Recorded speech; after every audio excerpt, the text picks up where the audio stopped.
two-stroke engines. Very, very simple, but it is important to get it right. If you use correct high quality two-stroke oil, you will have a happy time.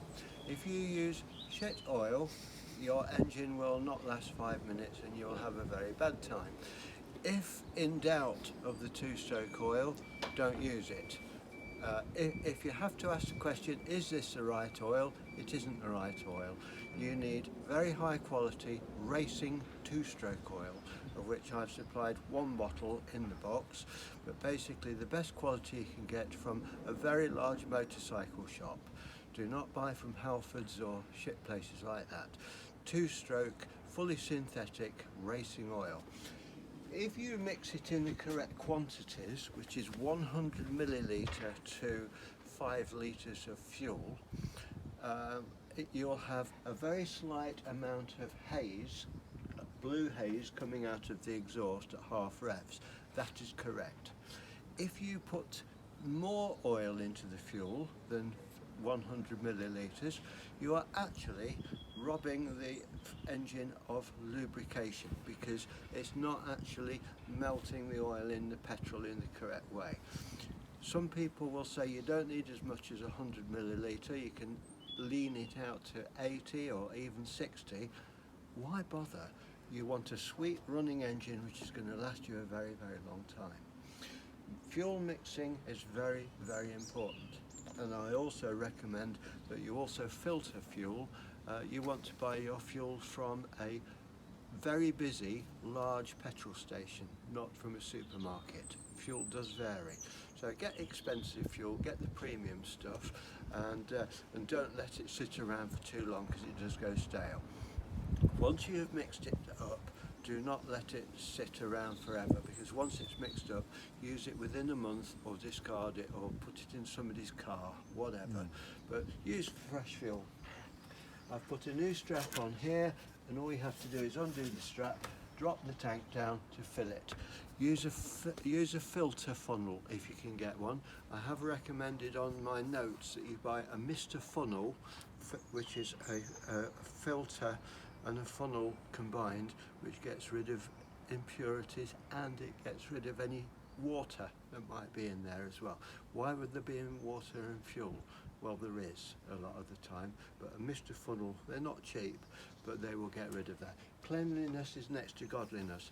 Also, it's a good idea, if you've got your petrol can, to leave it for a while before you fill this one from it, so that any sediment, any bits, any crap in there can sink to the bottom.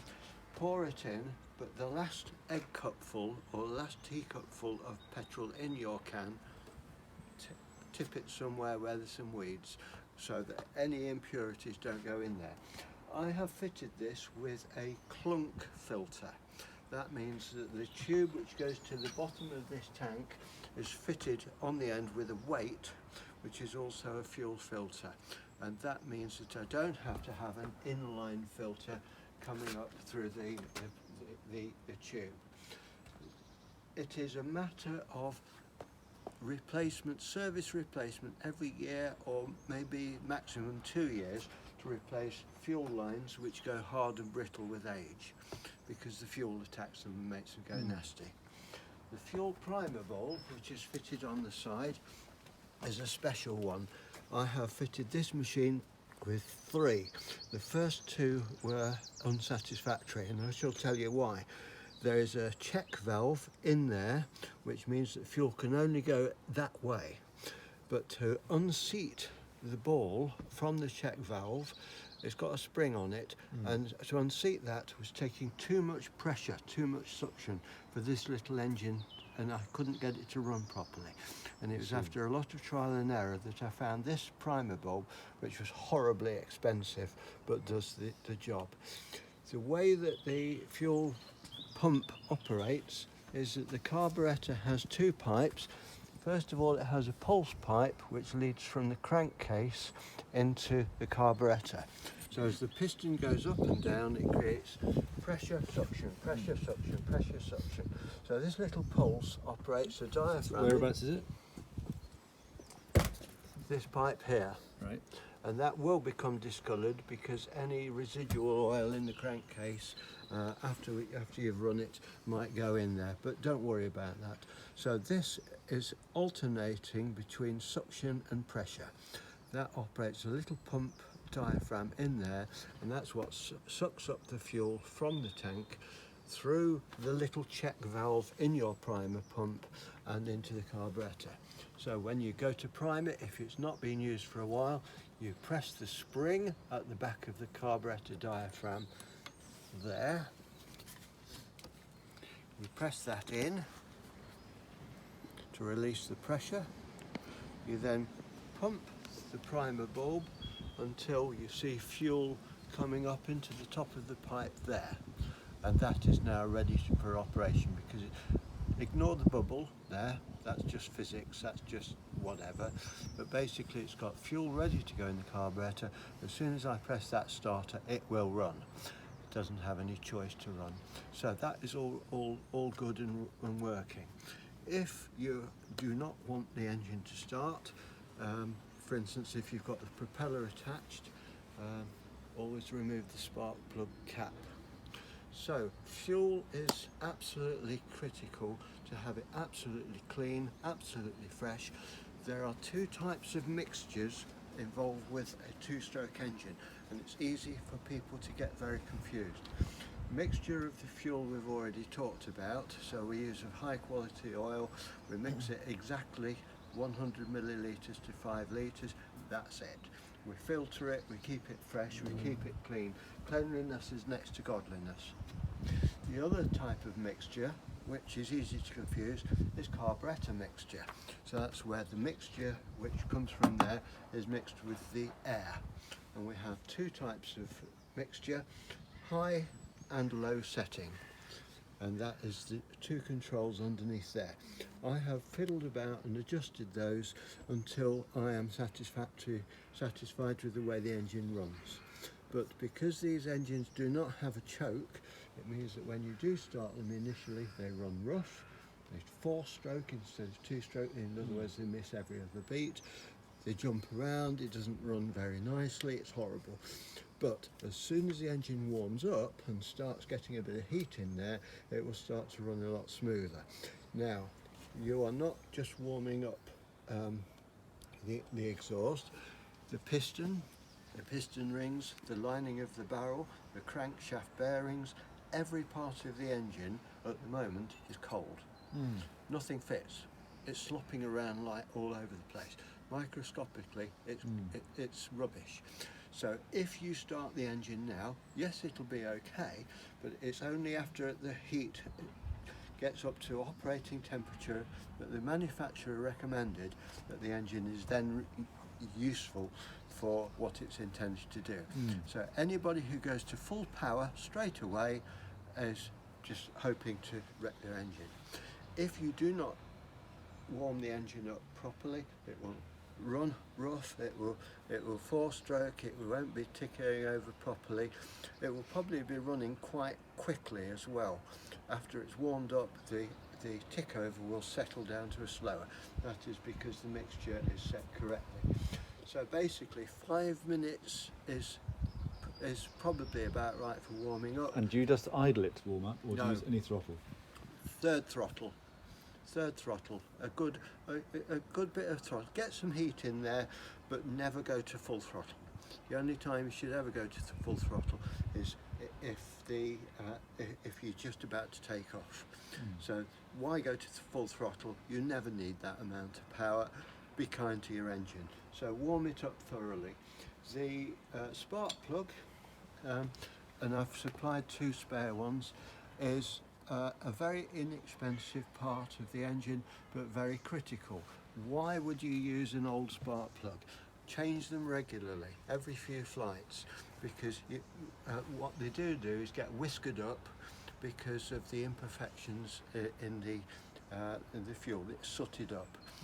And this engine has been run on incorrect two-stroke oil, which means that the piston, the transfer ports and parts of the crankcase still have tiny bits of residual black oil left in there, which will burn off in due course. But during that process, it's likely that the spark plug will get quite dirty. Don't bother trying to clean them, just put a new one in.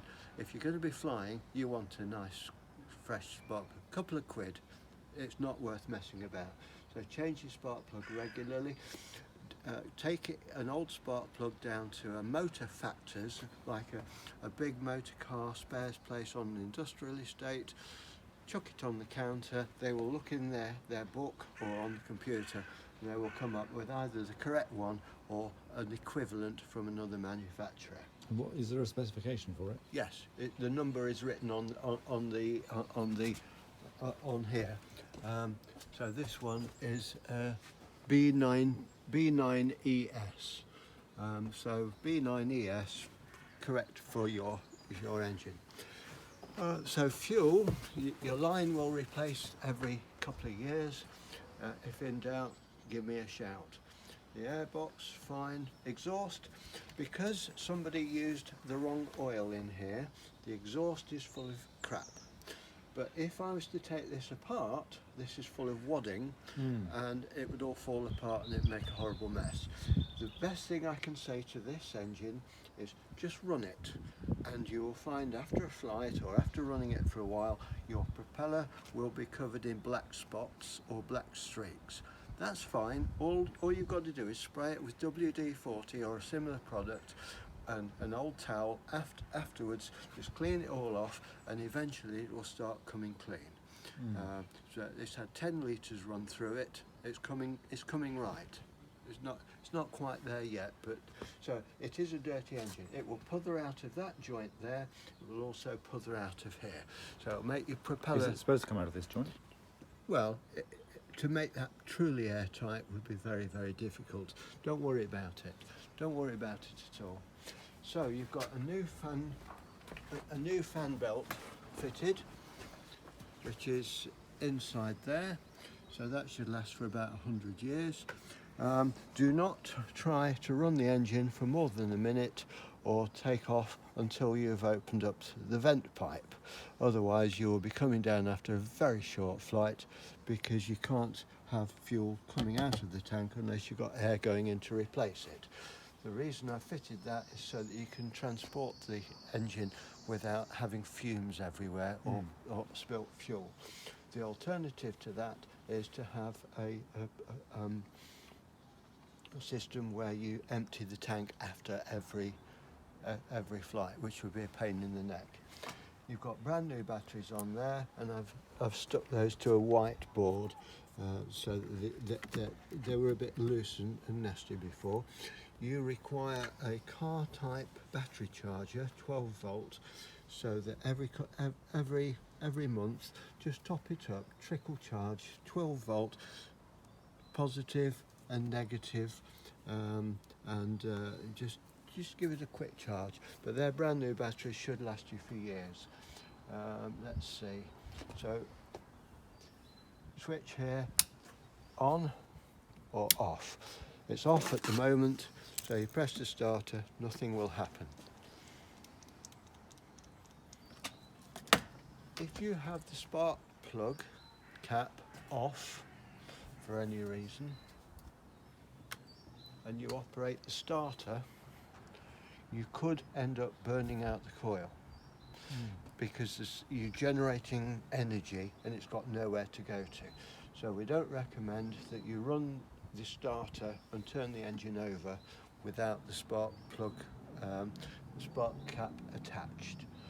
If you have to do that, it's better to take the spark plug out or use a spare spark plug and ground it against the cylinder whilst somebody turns the engine over to see if you've got a spark. But just don't press that without anything connected. I've not tried the pull cord, but I did replace the line because they do go a bit manky. Let's see, what else can I tell you? So yeah, new batteries, I put an aluminium plate on there so that the tank sits more snugly without you could actually refuel by reaching through, but the harness will be on here, so the best thing is just to slide the tank out, fill it up, and then put it back in again according to your convenience. I've also checked the transmission oil in the reduction gearbox and the clutch, and that is perfectly satisfactory level, so you no need to bugger about with that. And what's the oil that's coming into this? That pipe is simply a breather pipe, because after a while of using the engine, the cogs in the gearbox of the reduction drive will they will make the oil slightly bubble away and expand. So you do need a breather pipe. If you didn't have that there, if you put the engine in transit and lay it down in your car, the possibility is that you would get oil coming out of there and making a bit of a mess. So a breather pipe and a catch bottle, not a bad idea. Other than that, cleanliness is next to godliness, so after each running, after each flight, spray it with a bit of WD-40, leave it for a minute and just wipe it off. Any two-stroke residue, any black oil that's coming out of here, just keep it all clean. And the process of keeping it clean, keeping an eye on the welds and all the connections, everything, you're getting to know your engine and to keep it all sweet. So basically, it's just a question of bearing in mind quality of oil in the two-stroke, quality of petrol, don't use stale fuel, don't bugger about with the carburetor. And what were these two? Just remind me what these two adjustments are. No, here. just leave them alone. Just leave Just them tell alone. me what they are. There's two Right, different things. that the one with the T-bar is your high setting. So this carburetor operates at low power on one setting, and then at high power it comes onto another jet. And that one with the T-handle is for adjusting the high-end jet. I have adjusted it so that it's on the rich side, which is the safe side. If you adjust it too lean, you might end up blowing a hole in your piston, and not good. So I would suggest that the only people that you should ever allow to touch that are people who are running paramotor schools, people who are dealing with these engines each and every day. And basically, once it's running, once it's sweet, once it's happy, just leave it alone. Keep it clean. Use a really good quality oil. If you use unsatisfactory oil, you will have a nightmare, and you are entering into a world of difficulties and problems and nightmares. So basically, don't worry if it's black stuff coming out of here, or the correct operating for this engine is when you're running it, say at half throttle, if there's a blue haze coming out of here on the exhaust, great, that's the way it's supposed to be. If somebody says, oh, your engine's running a bit smoky, you want to reduce the oil in your petrol, you say, thank you very much for your opinion, and you carry on the way you are doing, because the correct mixture is how many millilitres per 5 litre? 500 millilitres per 5 litre. And for that purpose, I have got for you A measuring cup.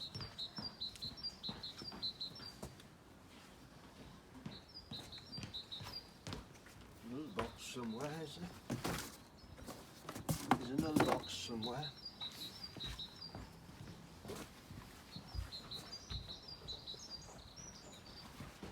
Short pause, short intermission here. Here is a very nasty cheap funnel. It does have a gauze filter in to keep off blades of grass or something like that, but that is not what I was talking about when I'm talking about a Mr. funnel. That will not filter out microscopic particles. So yeah, it's all right, it does the job, but not as well as I'd like it to. Here we have Yamaha two-stroke semi-synthetic engine oil. Lovely stuff. If it was fully synthetic, and they didn't have any in the shop on that day, even better. So if you've got a racing motorbike worth £20,000, you wouldn't skimp on two-stroke oil. Why would you with this machine? So something like that from a really good big size motorbike dealer. That's the sort of can you want, and I recommend you get 2 or 3 of those. And if you can come up with some sort of system whereby you never have unmixed fuel lying around. I always used to say, I will go to the petrol station, I'll buy my petrol, but as soon as I get it home, I will then mix it. And if you have a tab, or you know the luggage labels you put on suitcases, like the ones you put on, you could have a couple of those saying mixed. So as soon as it's being mixed, you put that on the handle so that you're reminded that has got oil in. If in doubt, throw it out. And how long will oil last once it's mixed? Will the fuel last once it's mixed? A month, no more than that. Find somebody with a petrol car, stick it in their tank. Won't do any harm whatsoever to their engine. Probably make it run sweeter. So basically, keep your cans clean. Always leave the last egg cup full in there, because that's where all the sediments and crap will be. So never try and empty out the last little bit, because that's got all the crap in. And if you've been walking around with it, leave it for a few minutes just to settle for that purpose. If you've got, you now have 2 things which I've provided: 100 millilitre there, or even better, this is from a laboratory supplier, 100 millilitres, you can't go wrong. Please, please, please do not use, under any circumstances, what I call a magic can. You can buy cans where you've got 2 caps in the top, you put oil in one, petrol in the other, and then you shake it up, and it's supposed to be magically mixing to the right quantities. They are notoriously inaccurate, and why would you do that with a flying machine? You may as well know exactly and precisely to the milliliter exactly how much oil you're putting in. With a magic can, you don't. If you have a large magic can, the best thing to do with that is get a soldering iron, plug it in, heat it up to full heat, take the soldering iron and place it through the plastic of the can about 50 times, because I don't ever want to see one of those on a flying field. They're terrible things. Please don't use them. That's GT85, you can have that, same as WD-40.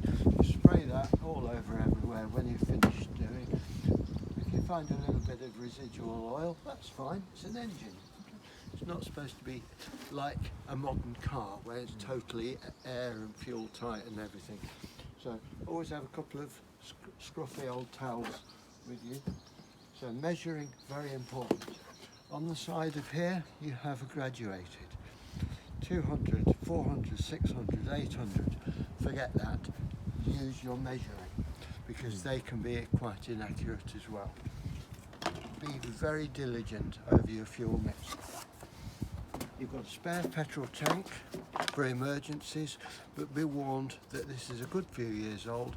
They do go brittle after a while, but this belongs to you, so I haven't thrown it away. There's a clunk left in the bottom of there, all sorts of residue, but you know what, somebody might be glad of that one day. That is the belt that came off the machine. It's gone hard with age, it's a little bit perished, so that goes on the fan. This had tooths. I wasn't able to get one exactly the same. The one I've got is a plain one without the teeth, but that's the other one. Spark plugs.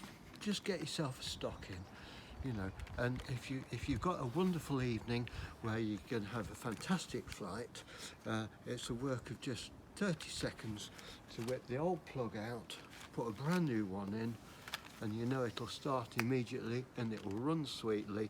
2 strokes, eat plugs. Don't skimp on spark plugs.